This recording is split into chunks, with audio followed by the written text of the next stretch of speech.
नमस्कार मित्रों, मैं गजानन शर्मा ऑनलाइन क्लासेज में आप सभी का अभिनंदन और स्वागत करता हूं। मित्रों, पिछली कक्षा में हमने चर्चा करी थी और हम अंतिम सूत्र पढ़ रहे थे तादर्थ्य चतुर्थी वाचा। यूँ कहें एक वार्तिक है ये, और इसका मतलब होता है उसके लिए वह है, जिसके लिए वह है उस अर्थ में चतुर्थी विभक्ति होती है। जैसे हम बात कर रहे थे ज्ञान के लिए विद्या, दान के लिए धन, जैसे मुक्ति के लिए हरि को बचता है, मुक्ति के लिए हरि को बचता है। किसके लिए बचता है? मुक्ति के लिए बचता है। तो संस्कृत की बात करें तो किसके लिए बचता है? मुक्ति के लिए। तो मुक्ति के लिए यानी इसमें विभक्ति कौन सी होगी? चतुर्थी। संस्कृत में क्या प्रयोग होगा? बात करें तो मुक्त ये हरिम भजती। बात करें सूत्र की तो क्या बन जाएगा? तदर्थी चतुर्थी वाच्य कहता है। और उदाहरण की बात करें तो मुक्त ये हरिम भजती। किसके लिए बचता है? मुक्ति के लिए। मुक्ति के लिए किसको बचता है? हरि को बचता है। यहाँ कौन सी विभक्ति होगी? चतुर्थी विभक्ति होगी। चलो हम आगे चलते हैं और आगे बात करें तो एक सूत्र है, जिस सूत्र की बात करें तो सूत्र का नाम है क्रुद्ध द्रुह। क्रुद्ध द्रुह ईर्ष्य असूये अर्थानाम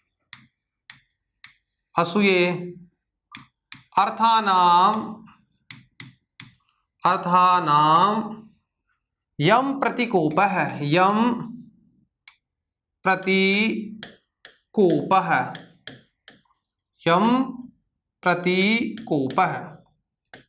एक सूत्र है जिसका नाम है क्रुद्ध द्रुह ईर्ष्य असूय अर्थानाम यम प्रतिकोप है। क्रोधादि, देखो ध्यान दे, क्रुद्ध द्रुह ईर्ष्य असूय अर्थानाम यम प्रतिकोप है। और इसको अलग अलग करके लिखा है क्रुद्ध द्रुह ईर्ष्य असूय अर्थानाम यम प्रतिकोप है। ये चार धातुएं हैं। कितने धातुएं हैं? चार धातुएं। और उन धातुओं की बात करें तो धातु कौन कौन सी? एक तो धातु है जिसका नाम है क्रुद्ध धातु है, एक धातु है द्रुह धातु है, एक धातु है ईर्ष्य धातु है और एक असूय धातु है। अर्थानाम अर्थ वाली धातुओं के होने पर यम प्रतिकोप है। यम यानी जिसके प्रति क्या किया जाए? कोप का मतलब क्रोध किया जाए, जिसके प्रति द्रोह किया जाए, जिसके प्रति ईर्ष्या की जाए या जिसके प्रति असूया की जाए, उसमें चतुर्थी यानी संप्रदान संज्ञा होती है। और विभक्ति कौन सी होती है? चतुर्थी विभक्ति होती है। ध्यान दे मित्रों, एक बार फिर से मैं रिपीट करता हूं, थोड़ा समझने का प्रयास करना। क्रुद्ध द्रुह ईर्ष्य असूय अर्थ वाली धातुओं के होने पर जिसके प्रति क्रोध आदि किया जाता है उसमें चतुर्थी या संप्रदान संज्ञा होकर के चतुर्थी विभक्ति होती है। तो सूत्र की बात करें तो इस सूत्र का अर्थ होता है क्रुद्ध का मतलब होता है क्रोध करना।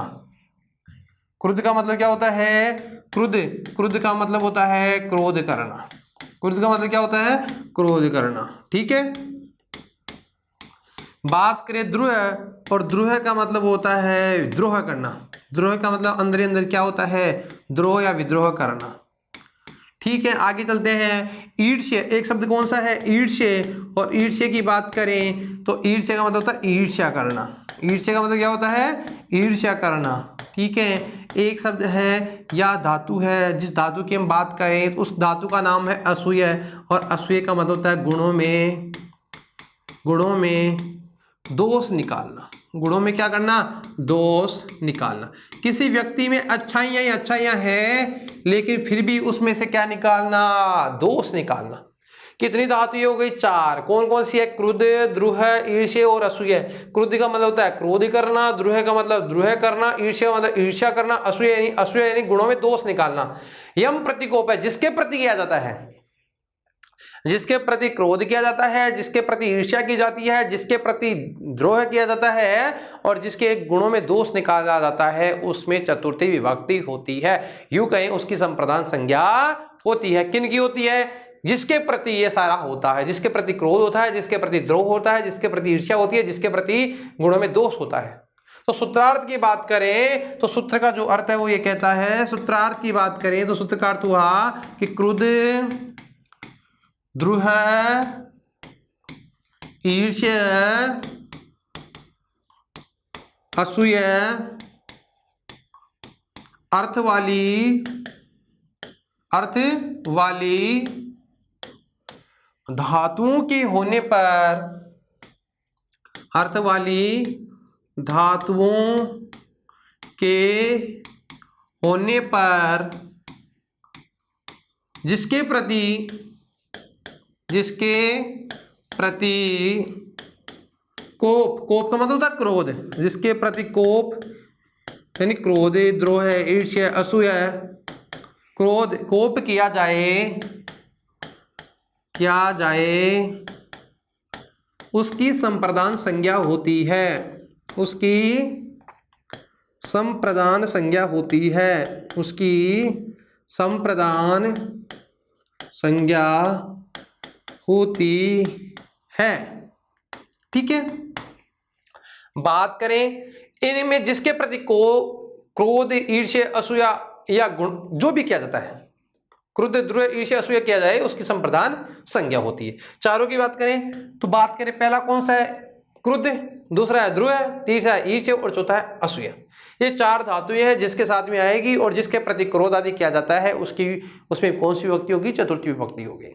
मित्रों थोड़ा ध्यान दे, समझने का प्रयास करें। जैसे मैं बात करूं इनके उदाहरण की, तो उदाहरण की बात करें तो एक जैसे बात करते हैं, जैसे असुर, असुर का मतलब होता है राक्षस। असुर हरि पर क्रोध करता है, क्रोध करता है। देखो असुर हरि पर क्रोध करता है, हरि को जीत तो पाता नहीं और मन ही मन में क्या करता है? क्रोध करता है कि मैं इसको ऐसे रहा हूं, मैं इसको ऐसे रहा हूं। अब यहां देखो सूत्र ये क्या कहता है कि सूत्र में देखना क्रुद्ध धातु हो, धातु कौन सी हो? क्रुद्ध, और क्रुद्ध का मतलब क्या होता है? क्रोध करता है, जिसके प्रति क्रोध करता है, जिसके प्रति। देखो यहां असुर किसके प्रति क्रोध करता है? यानी जिसके प्रति यानी जिसके प्रति किसके प्रति हो रहा है? यहां पर देखो हरि के प्रति। असुर किसके प्रति क्रोध कर रहा है? हरि के प्रति क्या करता है? क्रोध करता है। धातु कौन सी है? क्रुद्ध धातु। तो क्रुद्ध धातु के होने पर, द्रोह धातु, ईर्ष्या और असूया धातु के होने पर जिसके प्रति क्रोध किया जाए उसकी विभक्ति कौन सी होगी? चतुर्थी विभक्ति होगी, यानी संप्रदान संज्ञा होगी।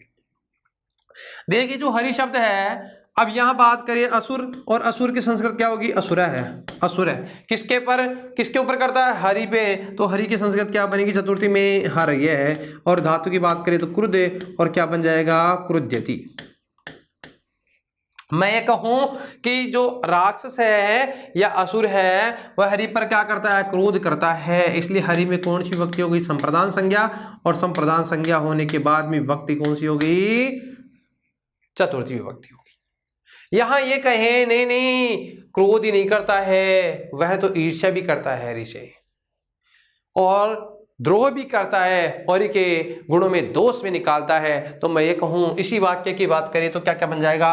असुर है हरि क्रुध्यति, नहीं क्रोध ही नहीं करता है, द्रोह भी करता है, तो क्या बन जाएगा? द्रुहयति। क्या बन जाएगा? दुरुहयति। नहीं ईर्ष्या भी करता है, तो क्या बन जाएगा? ईर्ष्यति। और मैं कहूंगी नहीं असूया भी करना है, गुणों में दोष भी निकालता है, तो क्या बन जाएगा? असूयति, असूयति। यानी गुणों में दोष निकाले, ईर्ष्या करे या विद्रोह करे या क्रोध करे, कुछ भी करे, तो ध्यान दे जो जिसके प्रति किया जाता है, जो करने वाला है, यानी जिसके प्रति करता है क्रोध, द्रोह, ईर्ष्या और असूया, उसमें विभक्ति कौन सी होगी? चतुर्थी विभक्ति होगी। ठीक है, समझ गए? जैसे रावण राम पर क्रोध करता है, रावण राम पर क्रोध करता है। अब हिंदी में आप समझ गए, तो रावण की संस्कृत क्या बनेगी? रावण है। क्या बनेगी? रावण है। रावण किस पर क्रोध करता है? राम पर, तो संस्कृत क्या बनेगी? राम की, रामाय। रावण किसके ऊपर क्रोध करता है? राम के ऊपर क्रोध करता है। रावण रामाय क्रुध्यति, रावण रामाय क्रुध्यति। तो बताओ यहां विभक्ति कौन सी हो गई? चतुर्थी हो गई। ठीक है, यहां ध्यान दे, समझने का प्रयास करें कि चारों धातु को देखना है, और जिसके प्रति ये सब किया जाता है उसमें विभक्ति कौन सी लगाते हैं? चतुर्थी लगाते हैं।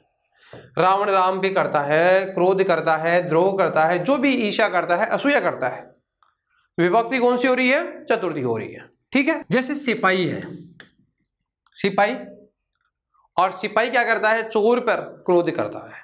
वाक्य बोलता हूं मैं, सिपाही चोर पर क्रोध करता है। हिंदी में लिखता हूं एक बार, सिपाही चोर पर क्रोध करता है, क्रोध करता है। ठीक है, तो सिपाही की संस्कृत क्या होती है? एक दिन पहले भी बताया था आप लोगों को, इसकी होती है आरक्षक। क्या होती है? आरक्षक है। आरक्षक है। आरक्षक का मतलब क्या होता है? सिपाही। अब बताओ, चोर जो है चोर के प्रति क्रोध करता है, किसके प्रति करता है? चोर। तो चोर में हम विभक्ति कौन सी लगाएंगे? चतुर्थी। तो क्या बनेगा? चौरात। आरक्षक है चौरात। क्या कर रहा है? चौरात या चौरात। क्या करता है? क्रुध्यति। क्या करता है? क्रुध्यति। किसके प्रति? चोर के प्रति। क्या करता है? क्रोध करता है। राजा, राजा जो है चोर के प्रति क्रोध करता है। तो बताओ क्या बनेगा? नृपः चौरात क्रुध्यति। ठीक है।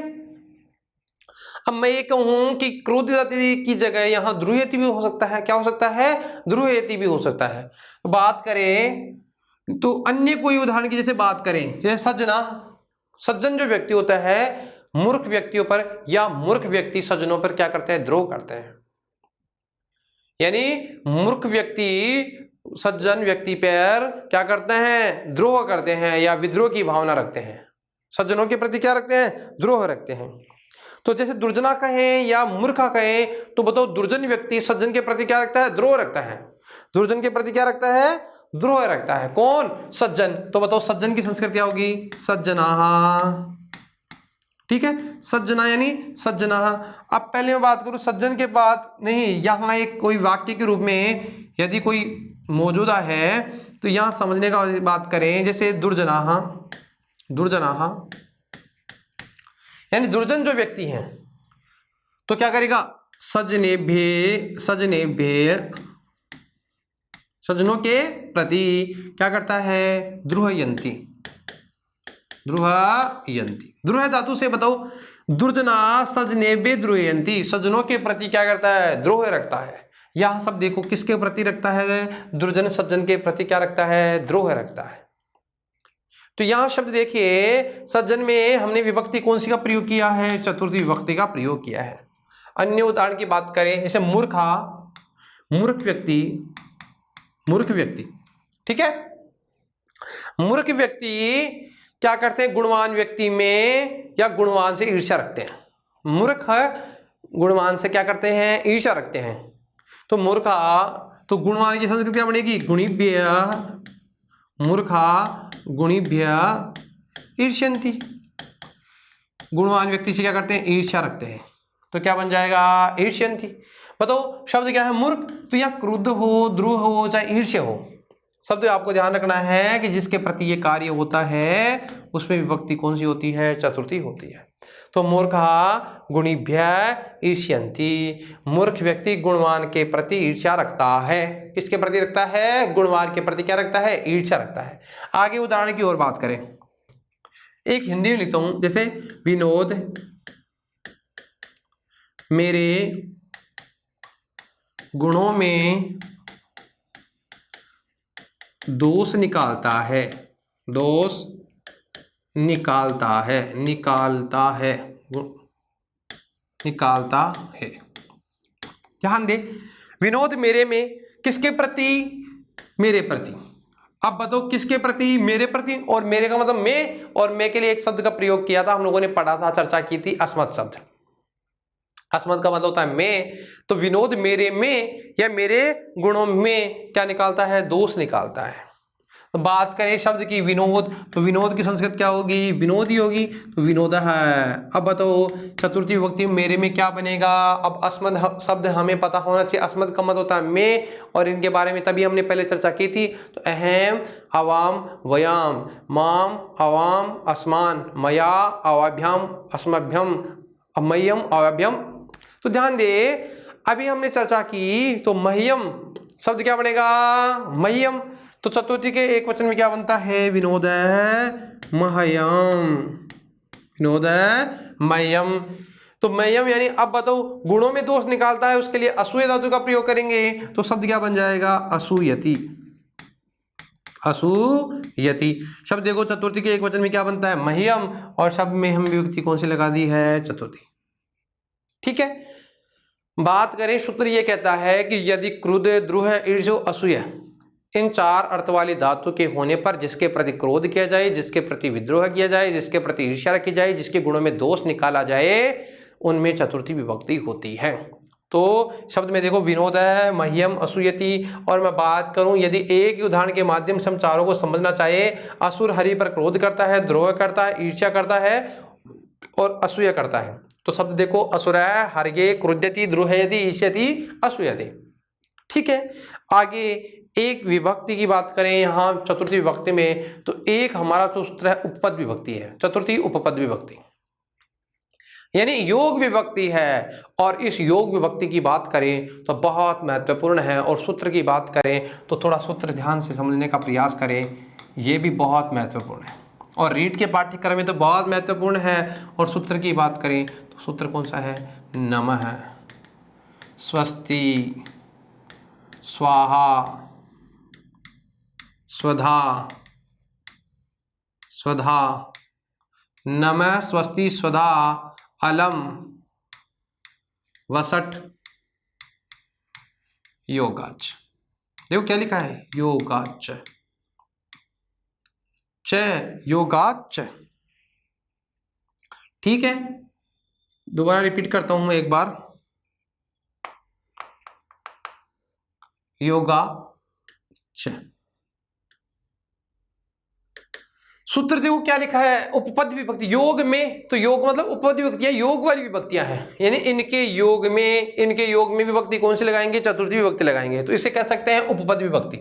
उपपद विभक्ति कौन सी विभक्ति कह सकते हैं? उपपद विभक्ति, कि इनके योग में हो रही है। तो देखो सूत्र क्या कहता है, नमः, देखो इधर देखो स्वस्ति, आगे क्या लिखा है? स्वाहा, स्वधा, अलम और वसट। कितने दे रखे हैं? 6। कौन कौन से हैं?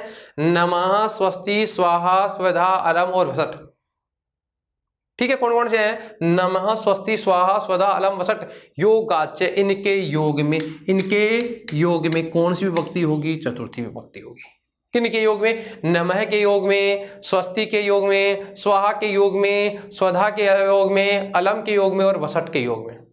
फिर से मैं रिपीट करता हूं, सूत्र के अर्थ की बात करें तो सूत्रार्थ क्या हो गया? सूत्र का सामान्य अर्थ हो गया कि नमः, स्वस्ति, स्वाहा, स्वधा, अलम और वसट के योग में चतुर्थी विभक्ति होती है। कौन सी विभक्ति होती है? चतुर्थी विभक्ति होती है। इनके योग में, योग की बात करें तो इनके योग होना चाहिए किन किन का? नमः का, ठीक है, स्वस्ति का, स्वाहा का, स्वधा का, अलम का और वसट का। अब मैं बात करूं एक नंबर पे क्या है? नमः। बात किसके कर रहे हैं? नमः। और इस नमः का मतलब होता है नमस्कार करना। नमः का मतलब क्या होता है? नमस्कार करना। नमः का मतलब क्या होता है? नमस्कार करना। ठीक है, एक नंबर पे दे रखा है नमः, और नमः का मतलब क्या होता है? नमस्कार करना। अब जिस किसी को भी नमस्कार करेंगे विभक्ति कौन सी लगाएंगे? चतुर्थी। जैसे आप लोग पढ़ते आए होंगे नमः, तो नमः का जब प्रयोग आएगा, जिस वाक्य के साथ नमः आएगा तो योग में जिसके साथ आएगा उसके योग में कौन सी विभक्ति होगी? चतुर्थी विभक्ति होगी। कौन सी विभक्ति होगी? चतुर्थी विभक्ति होगी। अब ध्यान दे, यह नमः का मतलब क्या होता है? नमस्कार करना। अब जैसे मैं बात कहूं, हिंदी में बात करें, राम को नमस्कार, राम को नमस्कार। ठीक है, बात करें नमस्कार, और नमस्कार के लिए संस्कृत में किसका प्रयोग किया गया है? नमः का। अब योग विभक्ति है, जैसे ही नमः आएगा, अब किसके योग में आ रही है? राम के। राम में कौन सी विभक्ति लगाओगे? चतुर्थी। तो राम है जो शब्द है, उस शब्द की बात करें तो राम शब्द के चतुर्थी के विभक्ति के एक वचन या द्विवचन या बहुवचन की बात करें तो अभी एक बात कर रहे हैं एक वचन की, तो क्या बनेगा? रामाय नमः। क्या बनेगा? रामाय नमः, राम को नमस्कार। बहुत सरल है। नमः का जब प्रयोग होगा, जिसके साथ इसका योग होगा, विभक्ति कौन सी लगाएंगे? चतुर्थी विभक्ति लगाएंगे। योग विभक्ति है। अब बात करें राम, जैसे शिव, गणेश, जैसे जैसे अब मैं कहूं गणेश जी को नमस्कार, तो क्या बनेगा? श्री। श्री का प्रयोग कर सकते हैं, तो बताओ क्या करेंगे? श्री गणेशाय नमः। नमः के साथ प्रयोग होते ही यहां विभक्ति कौन सी हो गई? चतुर्थी हो गई। ठीक है, जैसे शिवाय, शिव को नमस्कार, तो क्या बनेगा? शिवाय नमः, शिव जी को नमस्कार। ठीक है, बात करें जैसे रामाय, श्यामाय, गणेशाय, जो भी है। अब हरि के लिए नमस्कार, तो बताओ क्या बनेगा? हरिये नमः।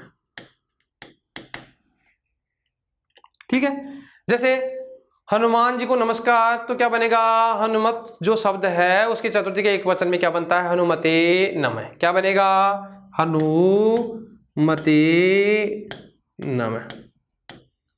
ठीक है। बात करें हनुमान जी को नमस्कार हो गया।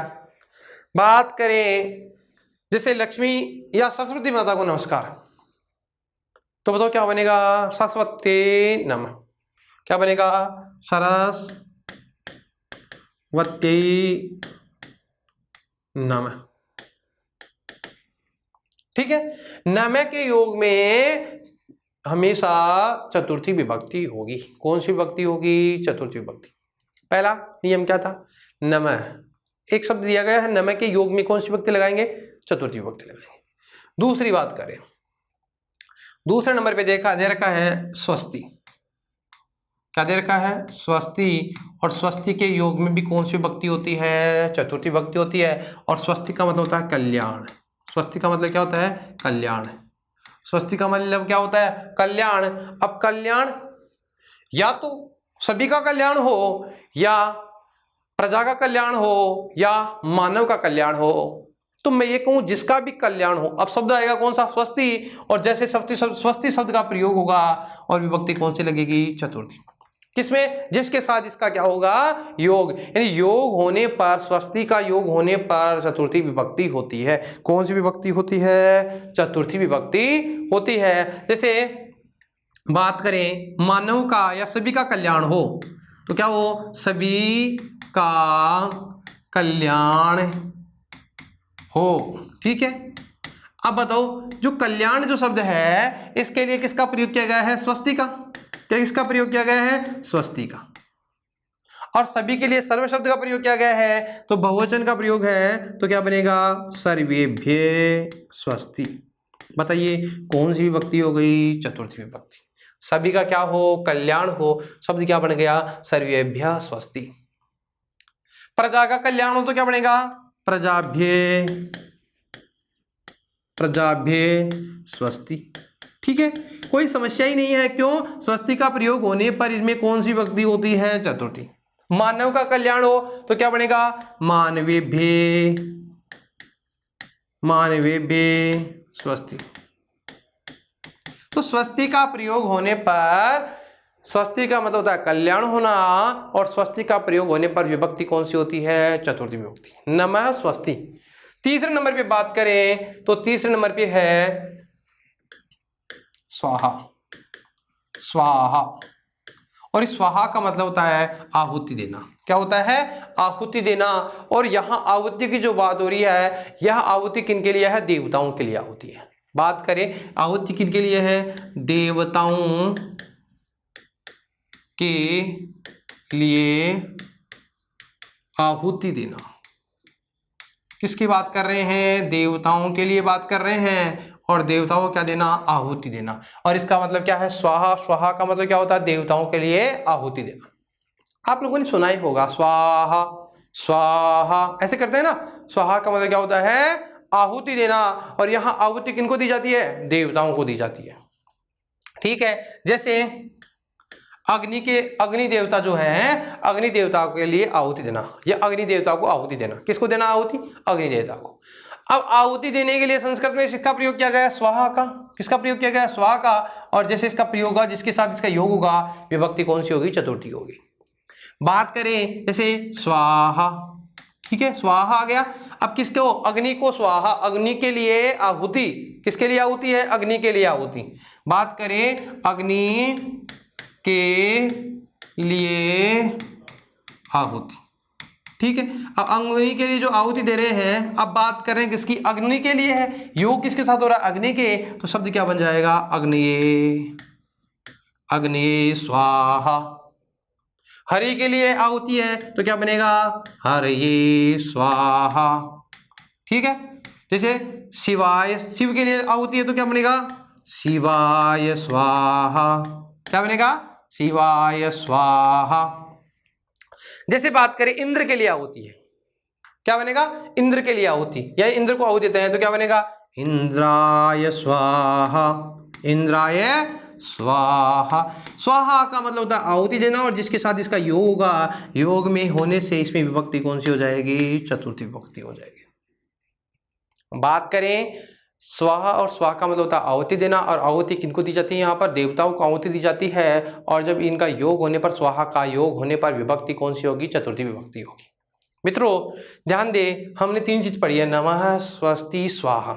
अब हम थोड़ा आगे चलते हैं। एक है स्वधा। क्या है? 4 नंबर पे जो दे रखी है उसका नाम है स्वधा, और इस स्वधा का मतलब भी क्या होता है? आहुति देना। और यहाँ जो आहुति दी जाती है, अब पहले हमने आहुति दी थी वो देवताओं के लिए आहुति दी थी, यहाँ जो आहुति होती है पितरों के लिए आहुति होती है। और इसका मतलब भी होता है तो आहुति है, लेकिन किन के लिए आहुति? यहाँ पितरों के लिए आहुति, पितरों के लिए आहुति। ठीक है, यहाँ जो पितर होते हैं यानी पूर्वज जो होते हैं, उन पूर्वजों के लिए जो आहुति जाती है उसे कहते हैं स्वधा। क्या कहते हैं? स्वधा। यहाँ स्वधा का जब जिसके साथ योग होगा वहां पर भी विभक्ति कौन सी आएगी? वहां पर भी विभक्ति चतुर्थी आएगी। यहाँ पर विभक्ति कौन सी आती है? चतुर्थी आती है। ठीक है, बात करें किसकी? स्वधा की। सॉरी, स्वधा। और जैसे स्वधा शब्द का प्रयोग होगा और जिसके साथ इसका योग होगा उसमें विभक्ति कौन सी होगी? चतुर्थी होगी। ठीक है, जैसे अब यहां बात होती है पितरों के लिए, तो पितृ का मतलब होता है पूर्वज। तो एक पितृ के लिए आहुति देते हैं या सभी पितरों के लिए आहुति देते हैं तो विभक्ति कौन सी लगाएंगे? चतुर्थी लगाएंगे। जैसे बात करें पितरों के लिए आहुति, पितृ के लिए आहुति या पितरों के लिए आहुति, तो पितृ के लिए आहुति की बात करें तो बताओ शब्द कौन सा आएगा? स्वधा। कौन सा आएगा? स्वधा। इसका योग हो रहा है किसके साथ? पितृ के साथ। तो बताओ क्या बनेगा? पिता शब्द पढ़े थे हम लोगों ने, और पिता शब्द की बात करें तो पिता शब्द की चतुर्थी में क्या बनता है? पित्रे। क्या बनता है? पित्रे। क्या बनता है? पित्रे स्वधा, पित्रे स्वधा। अब यहां ये कहें कि सभी पितरों के लिए आहुति, सभी पितरों के लिए क्या है? आहुति, तो क्या बनेगा? पितृभ्याम। क्या बनेगा? पितृभ्याम स्वधा। पितरों की बात हो रही है, बताओ यहाँ योग हो रहा है ना, इसलिए इसमें भी कौन सी विभक्ति हो गई? यहां पर भी चतुर्थी विभक्ति होती है। फिर से मैं रिपीट करता हूं, नमः, स्वस्ति, स्वाहा, स्वधा। स्वधा का मतलब भी क्या होता है? आहुति देना। और एक शब्द है अलम और एक है वसट। पहले हम अलम को छोड़ करके पहले पढ़ते हैं कौन सा? वसट को पढ़ते हैं। क्यों? क्योंकि वसट का मतलब भी क्या होता है? 5वें नंबर पे हम जिसको पढ़ रहे हैं उसका मतलब होता है वसट, और वसट का भी मतलब क्या होता है? आहुति देना। वसट का मतलब भी क्या होता है? आहुति देना। और जैसे वसट शब्द का प्रयोग होगा और इसके साथ में योग में कौन सी विभक्ति लगाएंगे? चतुर्थी विभक्ति लगाएंगे। कौन सी विभक्ति लगाएंगे? चतुर्थी विभक्ति लगाएंगे। जैसे अब वही बात जैसे हमने पहले भी पढ़ा है वसट, ठीक है, जैसे पढ़ा है वसट, जो भी वसट आएगा जिसके साथ भी आएगा विभक्ति कौन सी लगाएंगे? चतुर्थी। जैसे इंद्र के लिए वसट तो क्या बन जाएगा? इंद्राय वसट। अग्नि के लिए वसट तो क्या बन जाएगा? अग्नये वसट। हरि के लिए तो हरिये वसट, शिवाय वसट। तो कहने का मतलब ये हुआ कि 3 जो शब्द पढ़े हैं स्वाहा, स्वधा और वसट, इनका मतलब होता है आहुति देना। इनकी बात करें, स्वाहा का मतलब होता है देवताओं के लिए आहुति, स्वधा का मतलब होता है पितरों के लिए आहुति, और वसट का मतलब भी क्या होता है? आहुति देना। यानी तीनों का मतलब आहुति है। और जब इन शब्दों का प्रयोग होगा जिनके साथ इनका योग होगा उसमें विभक्ति कौन सी होगी? चतुर्थी होगी। एक पढ़ा था नमः, और नमः का मतलब होता है नमस्कार करना, जिसको भी नमस्कार करेंगे उसमें विभक्ति कौन सी होगी? चतुर्थी होगी। अब हमारे पास एक बच गया, हमने छोड़ दिया एक अलम। किसको छोड़ा है? अलम को छोड़ा है। किसको छोड़ा है? अलम। 5वें नंबर पर जिसका प्रयोग हो रहा था अलम, और इस अलम की बात करें, किसकी बात करें? अलम। ये क्या है? अलम। और इस अलम की बात करें तो इसका अर्थ होता है पर्याप्त अर्थ में। पर्याप्त अर्थ में, पर्याप्त अर्थ, इसका प्रयोग किसमें होता है? पर्याप्त अर्थ में होता है। अलम, अलम का अर्थ क्या होता है? पर्याप्त में। यहाँ अलम है, इसके बारे में थोड़ी विशेष चर्चा भी करनी है हमें, लेकिन आप तो अभी यही समझे, यहाँ जो अलम दे रखा है ये अलम, इसका अर्थ क्या होता है? पर्याप्त अर्थ में होता है। कौन से अर्थ में होता है? पर्याप्त अर्थ में। और अलम का मतलब होता है पर्याप्त। इसका योग होने पर, जिसके साथ इसका योग होगा, विभक्ति कौन सी लगाएंगे? चतुर्थी विभक्ति लगाएंगे। कौन सी विभक्ति लगाएंगे? चतुर्थी लगाएंगे। ध्यान दे, जैसे अब जो भी शब्द हम पढ़ने वाले हैं यहां दो लोगों के मध्य तुलना हो रही है और तुलना की बात करें तो पर्याप्त अर्थ लिया जा रहा है। जैसे लोग बात नहीं करते क्या, जैसे युद्ध होता है, युद्ध के समय ये बातें होती है, यहां इसके लिए पर्याप्त है, यहां इसके लिए क्या है, पर्याप्त है। जैसे पांडव चर्चा करते हैं कि भीम बक के लिए पर्याप्त है, जिसके लिए जो पर्याप्त है, तो पर्याप्त अर्थ में कौन सी विभक्ति होगी, चतुर्थी होगी। जैसे भीम बक, बक नामक राक्षस था बकासुर, तो बक के लिए पर्याप्त है, क्या है, पर्याप्त है। अर्जुन ने कहा कि भीम है ना बक के लिए क्या है, पर्याप्त है। किसके लिए पर्याप्त है, बक के लिए। किसके लिए, बक के लिए, इसलिए इसमें कौन सी विभक्ति लगाएंगे, चतुर्थी। बात करें तो संस्कृत क्या बन जाएगी, भीमा बकाय अलम। बताओ भीम किसके लिए पर्याप्त है, बक के लिए पर्याप्त है, बक्कासुर के लिए, यानी बक रूपी जो असुर है उसके लिए क्या है, पर्याप्त है। ठीक है। कृष्ण कंसाय अलम, कृष्ण कंस के लिए पर्याप्त है। कृष्ण किसके लिए पर्याप्त है, कृष्ण कंस के लिए पर्याप्त है। तो पर्याप्त अर्थ में कौन सी विभक्ति लगा रहे हैं, चतुर्थी, तो क्या बनेगा, कृष्ण कंसाय अलम।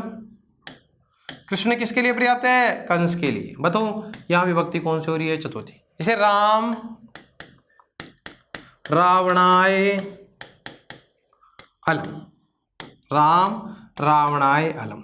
यहां देख लिए, यहां रावण के लिए राम क्या है, पर्याप्त है। यहां देखो इन सभी शब्दों में आप लोगों ने देखा होगा यहां विभक्ति किसका प्रयोग कर रहे हैं, चतुर्थी का प्रयोग कर रहे हैं, क्योंकि अलम के साथ योग किसका हो रहा है, बक्का, कंस का और रावण का, इसलिए योग होने पर चतुर्थी विभक्ति होती है। लेकिन यहां पर इसका अर्थ पर्याप्त है, पर्याप्त अर्थ में चतुर्थी होती है। अब यहां पर्याप्त का क्या रहस्य है, इसके बारे में हम थोड़ी चर्चा करते हैं। ध्यान दें, यह जो अल शब्द है, अलम शब्द जो है, इसके दो अर्थ निकलते हैं। विशेष बात करते हैं थोड़ी सी हम, ठीक है, विशेष चर्चा करते हैं। यह जो शब्द है अलम, कौन सा शब्द है, अलम जो शब्द है, ठीक है, विशेष बात करते हैं हम थोड़ी सी, विशेष। यह जो अलम शब्द है इसके दो अर्थ होते हैं। कितने अर्थ होते हैं, दो। एक तो होता है अभी जो पढ़ रहे थे, पर्याप्त अर्थ। कौन सा होता है, पर्याप्त अर्थ। और एक होता है निषेध अर्थ। कौन सा होता है, निषेध अर्थ। ठीक है। पर्याप्त का तो अभी हमने पढ़ा कि यह इसके लिए पर्याप्त है, इसमें कौन सी विभक्ति होती है, चतुर्थी विभक्ति होती है। जैसे भीम बकाय अलम, मल्ल मल्लाय अलम। पहलवान जो होता है ना मैदान के क्षेत्र में, पहलवान जो कुश्ती करते हैं, तो लोग ये बातें करते हैं यह पहलवान इस पहलवान के लिए पर्याप्त है। तो पहलवान के लिए यह पहलवान पर्याप्त है, इस मल्ल के लिए यह मल्ल पर्याप्त है। तो पर्याप्त के अर्थ में विभक्ति कौन सी हो गई, चतुर्थी हो गई। अर्जुन कर्णाय अलम, अर्जुन कर्ण के लिए क्या है, पर्याप्त है। तो पर्याप्त करने के अर्थ में विभक्ति कौन सी हो रही है, चतुर्थी। और सामान्य कई बार परीक्षा में पूछ लिया जाता है कि अलम इसका अर्थ जब पर्याप्त अर्थ में हो, यानी पर्याप्त्यार्थम कह विभक्ति, तो पर्याप्त्यार्थम चतुर्थी विभक्ति। और निषेध अर्थ, निषेध अर्थ की बात करें, निषेध का मतलब होता है मना करना। निषेध का मतलब क्या होता है, मना करना। और मना करने की जब बात हो, विभक्ति कौन सी होगी, तृतीया। तो कौन सी विभक्ति होती है, तृतीया विभक्ति होती है। एक बार फिर से रिपीट करता हूं, यह तो हमने पढ़ ली है, ठीक है। अब हम बात करें इसकी, और इसकी बात करें यहां जो शब्द अलम, तो यहां समझने का प्रयास करिए, जब अलम का अर्थ निषेध या मना करना हो, अलम का जब अर्थ निषेध या मना करना हो, तो तृतीया विभक्ति होती है। कौन सी विभक्ति होती है, तृतीया विभक्ति। यानी अलम का जब हमने अर्थ कौन सा लिया है, निषेध। निषेध का मतलब मना करना, और अब मना करने की जब बात होती है अलम के साथ, तो यहां तृतीया विभक्ति होती है। कौन सी विभक्ति होती है, तृतीया विभक्ति। मित्रों ध्यान दे, यदि मैं फिर से रिपीट करता हूं कि यदि पर्याप्त अर्थ हो तो चतुर्थी होगी, यदि मना करना या निषेध करना हो तो विभक्ति कौन सी होगी, तृतीया विभक्ति होगी।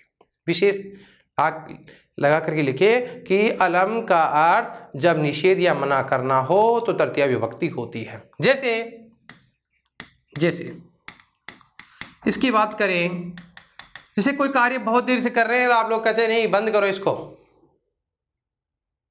मना कर रहे हैं, तो मना करने में आप विभक्ति, ये भी योग ही विभक्ति की तरह योग होगा, तो विभक्ति कौन सी लगाओगे? तृतीया लगाओगे। जैसे नेताजी बहुत देर से भाषण दे रहे हैं और जनता कहती है बंद करो भाषण, भाषण बंद नहीं, काम करो, भाषण से काम नहीं चलेगा। तो जो भाषण है, अब बताओ किसके भाषण के साथ किसका प्रयोग हो रहा है? अलम का प्रयोग हो रहा है, इसलिए भाषण में हम विभक्ति कौन सी लगाएंगे? तृतीया। और शब्द क्या रहेगा? भाषण मत करो। देखो मना कर रहे हैं ना, भाषण मत करो। तो बताओ मना कर रहे हैं या पर्याप्त है? मना कर रहे हैं, विभक्ति कौन सी लगाएंगे? तृतीया विभक्ति लगाएंगे। तो बताओ क्या बन जाएगा? भाषणेन, भाषणेन अलम। विवाद मत करो, क्या मत करो? विवाद। तो क्या बनेगा?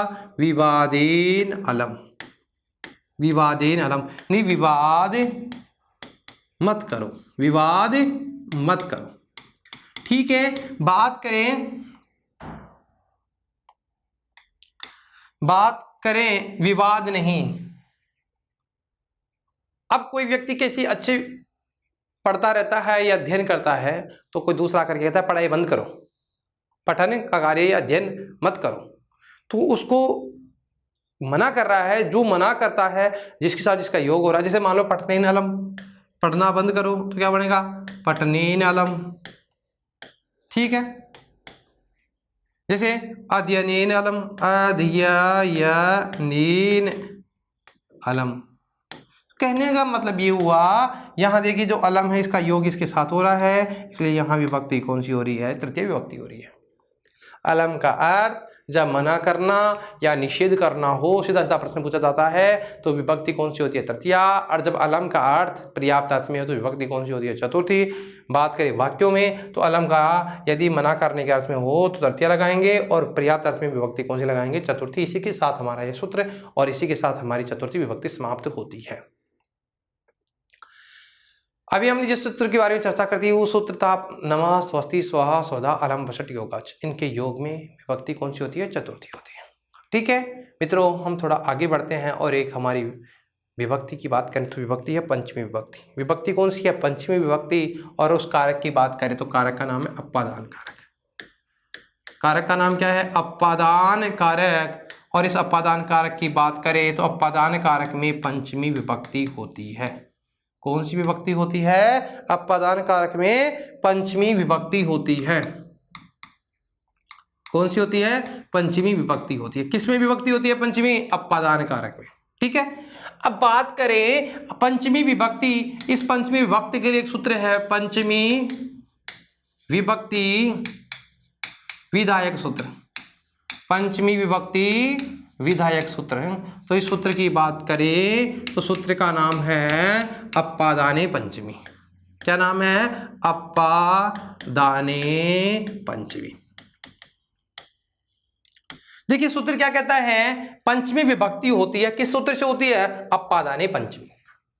सूत्र ये कहता है अपादाने पंचमी, अपादान में पंचमी विभक्ति होगी। कौन सी कारक में होगी? अपादान कारक में कौन सी विभक्ति होगी? पंचमी। तो इस सूत्र का अर्थ हुआ, सूत्रार्थ क्या होता है कि अपादान, अनुक्त अपादान कारक में, अनुक्त का मतलब अब कर्ता क्रिया का संबंध नहीं रहता ना, तो बात करें अपादान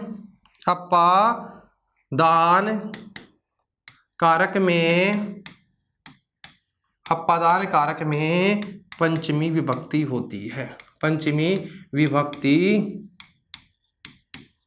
होती है। अब पंचमी विभक्ति तो होती है, लेकिन एक होता है कारक। इस कारक की बात करें तो अपादान कारक कौन से सूत्र से होता है? तो एक सूत्र लिखा गया है अपादान संज्ञा विधायक सूत्र की बात करें। हम बात कर रहे हैं किसकी? अपादान संज्ञा विधायक सूत्र। किसकी बात कर रहे हैं? अपादान संज्ञा विधायक सूत्र की।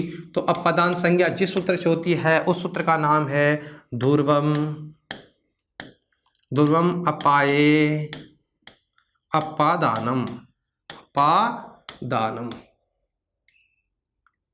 ध्रुवम अपाये अपादान। देखिए सूत्र क्या कहता है, अपादान संज्ञा विधायक की बात कर रहे हैं अभी हमने विभक्ति की बात करी, तो विभक्ति का तो सूत्र था अपादानी पंचमी। ये कहता है कि अपादान कारक में पंचमी विभक्ति होती है। और मैं बात करूं अपादान संज्ञा विधायक सूत्र की, तो सूत्र का नाम है ध्रुवम अपाये अपादान। देखिए सूत्र देखिए क्या लिखा गया, ध्रुवम अपाये अपादान। तीन अलग अलग चीज है, एक शब्द है ध्रुवम, एक शब्द है अपाय, और एक है अपादानम। अपादानम, ठीक है। थोड़ा समझने का प्रयास करिए। यह जो ध्रुवम है, इस ध्रुवम में और एक है अपाय और एक है अपादान। ध्रुवम का मतलब होता है अवधिभूत, यानी इसे कह सकते हैं अवधिभूत या स्थिर, और अपाय का मतलब होता है अलग होना। इस अपाय का मतलब तो क्या होता है, अलग होना। क्या होता है, अलग होना, ठीक है। और ध्रुवम का मतलब होता है अवधिभूत, अवधिभूत, अवधिभूत जिसका मतलब होता है स्थिर। यहां ध्यान दे कि ध्रुवम का मतलब होता है अवधिभूत और अपाय का मतलब होता है अलग होना। और अपाय की कौन सी संज्ञा होती है, अपादान संज्ञा होती है।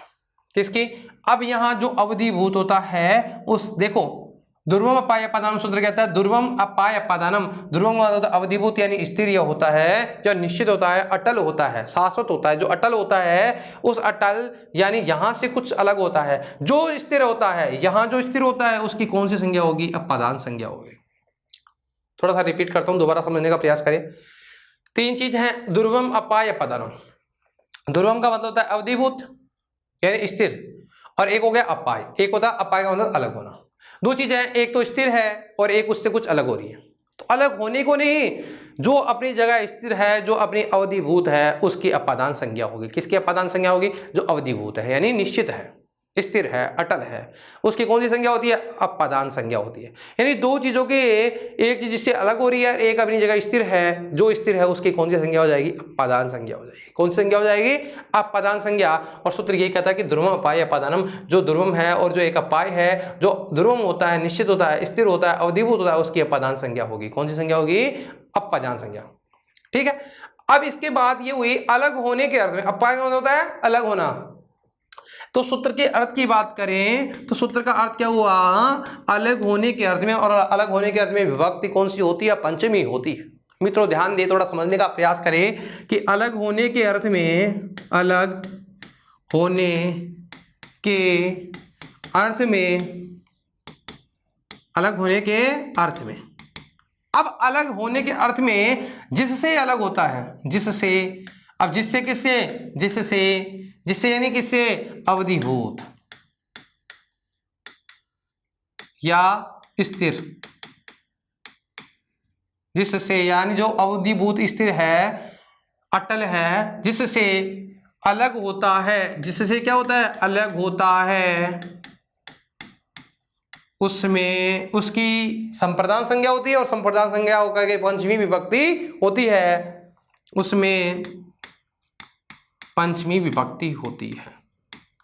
कौन सी विभक्ति होती है, पंचमी विभक्ति होती है। उसमें कौन सी विभक्ति होती है, पंचमी विभक्ति होती है। फिर से मैं एक बार वापस रिपीट करता हूं, अलग होने के अर्थ में जिससे, जिससे किससे, जो अवधिभूत है, स्थिर है या अटल है, अलग होता है, जिससे अलग होता है, जिससे किससे, अवधिभूत से, जिससे अलग होता है, अर्थात जिससे अलग होता है उसमें पंचमी विभक्ति होती है, ठीक है। यहां जो है, यहां जो अवधिभूत है वह दो प्रकार का होता है, एक तो चलायमान, एक अचलायमान। एक तो स्थिर होता है, एक अस्थिर भी होता है। दो प्रकार का होता है ये कितने प्रकार का होता है, दो प्रकार का। यानी कभी कभी अलग कहां से होते हैं, जो कोई चलता हुआ होता है उससे भी, ठीक है। कभी अलग किससे होते हैं, स्थिर स्थान से भी होता है। तो मैं बात करूं इनके उदाहरण की, तो बात करें किनकी, उदाहरण की। तो जैसे आप लोगों ने उदाहरण तो पढ़ा ही होगा एक तो, जैसे पेड़ से पत्ता गिरता है, पेड़ से पत्ता गिरता है। ध्यान दे, इसको समझने का प्रयास करना। अब यहां दो चीज हो गई, ध्रुवम और अपाय। अब यहां देखो, ध्रुवम तो मतलब क्या होगा, पेड़, ये तो क्या हो गया, ध्रुवम। पत्ता, पत्ता क्या हो गया, अपाय, ठीक है। जो ध्रुवम होगा उस ध्रुवम की कौन सी संज्ञा होगी, अपादान संज्ञा होगी। कौन सी संज्ञा होगी, अपादान। क्या होगी? अपादान संज्ञा होगी। किसकी? ध्रुवम की। जैसे अपादान संज्ञा होगी तो हम लोग सूत्र कौन सा लगाएंगे? ध्रुवम अपादान, हम अपादान संज्ञा करेंगे और पंचमी अपादानी पंचमी से उसमें पंचमी विभक्ति हो जाती है। जैसे पंचमी विभक्ति होगी, एक बार थोड़ा पानी पी लेते हैं।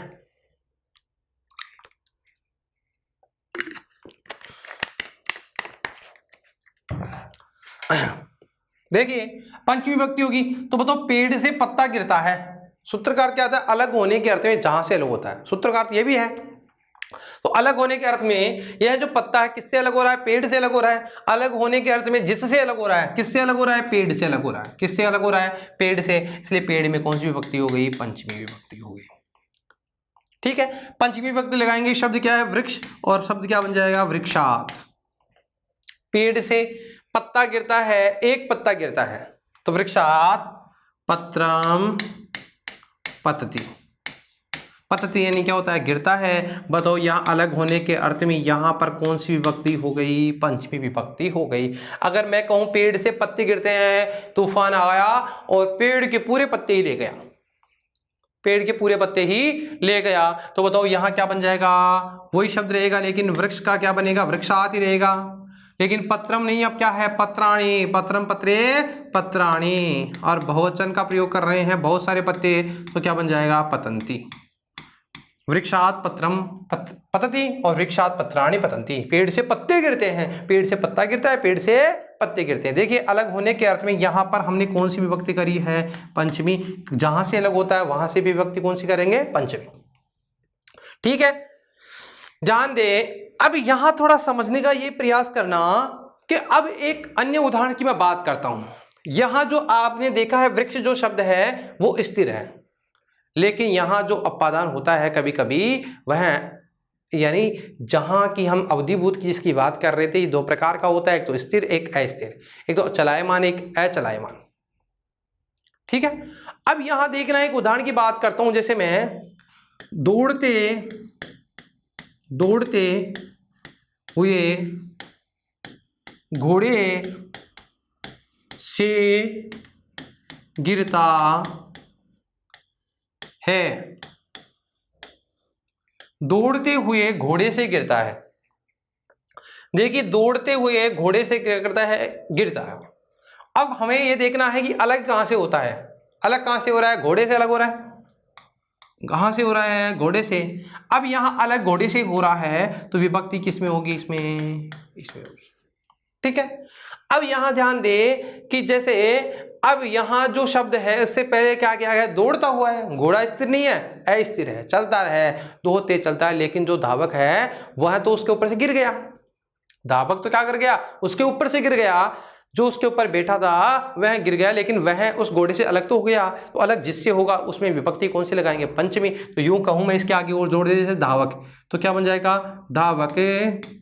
दौड़ते हुए घोड़े से गिरता है तो धावक की संस्कृत क्या बनेगी? धावक है। क्या बनेगी? धावक है। धावक है, धावक यानी धावक है। धावत है, दौड़ते हुए। अस्वात पद्धति। अब यानी गजारूढ़ या हाथी पे बैठा हुआ या कोई भी हो, तो यूं कहे तो बताओ धावक है। धावत है, धावत यानी दौड़ते हुए। किससे गिरता है? अस्वात और पतति। अब यहां धावक भी हो सकता है, धावक या अन्य कोई भी हो सकता है, सैब भी हो सकता है, राम भी हो सकता है, जो भी हो सकता है, इससे कोई मतलब नहीं है। हमें तो ये देखना है घोड़े से क्या हो गई? पंचमी। अब यलिंगम यद वचन यच विभक्ति विशेष से, तलिंगम तद्वचन साच विभक्ति विशेषण से, तो इसी के अनुसार इसमें भी कौन सी विभक्ति हो गई? पंचमी। तो क्या बनेगा? धावत है, अस्वात पतति। जबकि यहाँ पर विभक्ति कौन सी हो रही है? पंचमी, क्योंकि इसकी कौन सी संज्ञा हो गई? अपादान संज्ञा हो गई। और अपादान संज्ञा होने से यहाँ विभक्ति हमने कौन सी कर दी है? पंचमी विभक्ति कर दी है। शब्द क्या बन गया? दौड़ते हुए घोड़े से क्या करता है? गिरता है। किससे गिरता है? दौड़ते हुए घोड़े से गिरता है। ठीक है, आगे चले थोड़ा सा। जैसे बस यान से आता है, शब्द की बात करें, जैसे बस से आता है। अब बस से आता है, बताओ आता किससे है? बस से आता है और बस को छोड़ करके आता है। ठीक है, जैसे गांव से आता है, घर से आता है, विद्यालय से आता है। अब जहां से अलग होगा, जहां से क्या होगा, अलग होगा। अब जैसे मान लो वह विद्यालय से आता है। वह किससे आता है, विद्यालय से आता है। विद्यालय से क्या करता है, आता है। बताइए कहां से आता है, विद्यालय से अलग कहां से हो रहा है, विद्यालय से। विद्यालय में क्या बन जाएगी, विद्यालयात, विद्यालयात आगच्छति। क्या करता है, आगच्छति। कौन आता है, वह। तो क्या बन जाएगा, शह। यहां देखिए कौन सी विभक्ति हो गई, पंचमी। जैसे राम गृहात गच्छति, राम घर से जाता है। बताओ घर से क्या हो रहा है, अलग हो रहा है, इसलिए यहां पर भी कौन सी हो गई, पंचमी विभक्ति। ठीक है। ध्रुवोपपाया पदार्थ सूत्र ये कहता है कि अलग होने के अर्थ में जिससे अलग होते हैं उसमें विभक्ति कौन सी होगी, पंचमी विभक्ति होगी। सूत्र की बात करें, सूत्र में कौन सी विभक्ति होगी, पंचमी विभक्ति होगी। एक सूत्र है इसकी बात करें, बहुत महत्वपूर्ण सूत्र ये भी। सूत्र का नाम है वित्रार्थानाम भयेतु। वित्रार्थानाम भय हेतु, भय हेतु। बताओ शब्द क्या लिखा है, वित्रार्थानाम भय हेतु। अर्थानाम, अर्थानाम ये अर्थ वाली धातु के होने पर दो धातुएं हो गई। देखो इधर इधर, एक तो बी और एक त्रा। बात करूं एक तो धातु कौन सी है, बी, और एक धातु है कौन सी, त्रा धातु। त्रा का मतलब त्राण धातु से बनता है, त्रा। ये दोनों धातुएं हैं। कितनी धातुएं हैं, दो धातुएं। कौन कौन सी है, बी और त्रा धातु के अर्थानाम, अर्थ वाली धातुओं के होने पर जो भय का हेतु है, भय का मतलब क्या होता है, कारण का। भय का जो कारण है उस कारण में पंचमी विभक्ति होगी। अब यूं कहें, या तो हम किसी से डरते हैं या जिसके द्वारा रक्षा की जाती है। ठीक है, यानी या तो किसी से डरते हैं, जिससे डरेंगे उसमें विभक्ति कौन सी लगाएंगे, पंचमी। और जिससे रक्षा की जाएगी उसमें कौन सी लगाएंगे, पंचमी। सामान्य भाषा में बात करूं, जबकि सूत्रार्थ की बात करूं तो सूत्र का मतलब होता है भी, और बी का मतलब होता है डरना, और त्रा का मतलब होता है रक्षा करना। त्रा का मतलब क्या होता है, रक्षा करना। तो भी यानी भी और रक्षा, बी का मतलब समझ गए, डरना, और रक्षा अर्थ वाली धातु के होने पर, धातु के होने पर जो भय का हेतु है, भय का मतलब डर का जो कारण है, जो भय का कारण है, यूं कहें भय का कारण है या डर का जो कारण है या रक्षा का जो कारण है, रक्षा जिससे की जा रही है। बी और रक्षा अर्थ वाली धातु के होने पर जो भय का कारण है उसमें पंचमी विभक्ति होती है। उसमें कौन सी विभक्ति होती है, उसमें पंचमी विभक्ति होती है। कौन सी विभक्ति होती है, पंचमी होती है। किस में होती है, एक तो जिससे डर लगता हो, एक जिससे रक्षा करते हैं, यानी जिससे रक्षा यानी जिससे बचते हैं। ठीक है। बात करें बी का मतलब होता है डरना। अब जो जिससे डरता है उसमें विभक्ति लगाएंगे कौन सी, पंचमी। से बालक, जैसे उदाहरण की बात करूं तो बालक सर्प से डरता है। बालक सर्प से डरता है। बताइए बालक किससे डरता है, सर्प से। और यहां देखना जो डर का कारण है, सूत्र क्या कहता है, वित्रार्थानाम भय, तो ये कहता है बी और त्रा, यानी भी यानी डरना, त्रा का मतलब रक्षा करना, अर्थ वाली धातु के होने पर जो भय का कारण होता। भय का कारण क्या है, डरने का कारण है, बच्चे का डरने का कारण क्या है, सर्प। डरने का कारण है सर्प, डरने का कारण क्या है, सर्प है, इसलिए सर्प में विभक्ति लगाएंगे कौन सी, पंचमी। कौन सी लगाएंगे, पंचमी। शब्द क्या बन जाएगा, सर्पाद। अब धातु है बी, और बी के रूप कहते थे बिबेती, और बिबेती यानी डरता है। बालक किससे डरता है, शेर से डरता है या सर्प से डरता है, कुत्ते से डरता है, जिससे भी डरता है। तो बताओ संस्कृत में क्या लिखेंगे, बालक है सर्पाद बिबेती। बालक सर्प से डरता है। तो बी के अर्थ में विभक्ति कौन सी लगा दी, पंचमी। ठीक है। जैसे रमा शेर से डरती है तो क्या बनेगा, रमा सिंहाद बिभेति। डरने के अर्थ में विभक्ति कौन से लगाएंगे? पंचमी। अब डरना किसी से भी हो सकता है, सर्प से भी हो सकता है, व्याघ्र से भी हो सकता है, कुत्ते से भी हो सकता है, छिपकली से भी हो सकता है। जिस किसी से भी डरेंगे उसमें विभक्ति कौन सी लगाएंगे? पंचमी। तो मैं ये कहूं जैसे मोहन है, व्याघ्राद बिभेति। किससे डरता है? व्याघ्र से डरता है। बताओ डरने के अर्थ में विभक्ति कौन सी हो रही है? पंचमी विभक्ति हो रही है। ठीक है। अब हम बात करें कि एक होती है त्रा, और त्रा की बात करें त्रा, और त्रा का मतलब होता है त्राण, और त्राण को हम कह सकते हैं रक्षार्थी। यानी दूसरे नंबर पे कौन सी थी? रक्षा, और रक्ष धातु भी हो सकती है। धातु कौन सी होती है? त्रा या रक्ष धातु के होने पर। और इसका मतलब क्या होता है? रक्षा करना। अब जिससे किसी से रक्षा करेंगे, अब किसके बात करेंगे? इसके अर्थ में भी जिससे रक्षा की जाएगी उसमें भी विभक्ति कौन सी लगाएंगे? पंच पे लगाएंगे। जैसे वनपाल शेर से रक्षा करता है।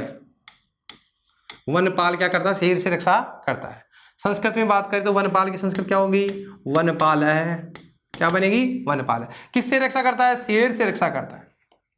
शेर से बचाता है ना, तो शेर से बचाता है, तो बताओ इसकी क्या बनेगी? सिंहात। अब देखिए रक्षा के अर्थ में बात करें तो धातु कौन सी है? रक्ष, तो क्या बन जाएगा? रक्षति। और यदि त्रा धातु आए तो क्या बनाएगा? त्रायते। तो त्रायते का मतलब भी रक्षा करता है, रक्षति का मतलब भी क्या करता है? रक्षा करता है। बताओ जिससे रक्षा की जा रही है, किससे रक्षा की जा रही है? डरते भी जिससे हैं, जिससे रक्षा की जाती है उसे विभक्ति कौन सी होगी? पंचमी होगी। ठीक है। जैसे दंडा है, लकड़ी के द्वारा कुत्ता डरता है, या लकड़ी से कुत्ते की रक्षा करते हैं। हाथ में लकड़ी रख ली और ऐसे समझा कि अभी इस कुत्ते को डराना है, भगाना है। तो बताओ कुत्ते से लकड़ी से कौन डरता है? कुत्ता। तो मैं ये कहूं दंड है, दंड यानी लकड़ी से। ठीक है। कुकुरेभ्य रक्षति। ठीक। यूं कहें दंड के द्वारा कुत्ते से रक्षा की जाती है, यानी रक्षा किससे हो रही है? कुत्ते से हो रही है। जैसे ये कहें महेश सर्पात रक्षति। सर्प से क्या करता है? रक्षा करता है। तो यहां रक्षा करने के अर्थ में त्राण करना, त्राय का मतलब रक्षा करना है, और भी और त्रार्थ वाली धातु के साथ बी का मतलब होता है डरना, और त्रा का मतलब होता है रक्षा करना। जिससे डरते हैं उसमें पंचमी होगी, जिससे रक्षा की जाती है उसमें पंचमी विभक्ति होगी। तो दो हो गई चीजें, एक तो भी और एक त्रा। भी का मतलब होता है डरना, तो यहाँ देखिए भी का मतलब क्या होता है? डरना। तो डरने के अर्थ में यहाँ शब्द की बात करें तो भी था। किसकी बात कर रहे थे? भी की। तो भी का मतलब होता है डरना। तो जिससे डर रहे हैं, देखो यहाँ किससे डर रहे हैं? सर्प से डर रहे हैं। यहाँ देखिए व्याघ्र से डर रहे हैं। यहाँ सर्प से, सिंह से, व्याघ्र से, जिससे भी डरते हैं, जिस किसी से भी डरते हैं, विभक्ति कौन सी होगी? पंचमी। और जिससे रक्षा की जाएगी उसमें विभक्ति कौन सी होगी? पंचमी। जैसे कुत्ते से रक्षा करता है, शेर से बचाता है, सर्प से बचाता है, जिससे भी बचाएगा उसमें विभक्ति कौन सी होगी? पंचमी विभक्ति होगी। मित्रों अब इसके बारे में जो हम चर्चा या सूत्र पढ़ने वाले हैं वो हमारी आगामी जो क्लास होगी, नेक्स्ट क्लास में पढ़ेंगे। तब तक के लिए आप लोग रिवीजन करें और रिवीजन करके पढ़ें। धन्यवाद मित्रों। पुनर्मिलामः।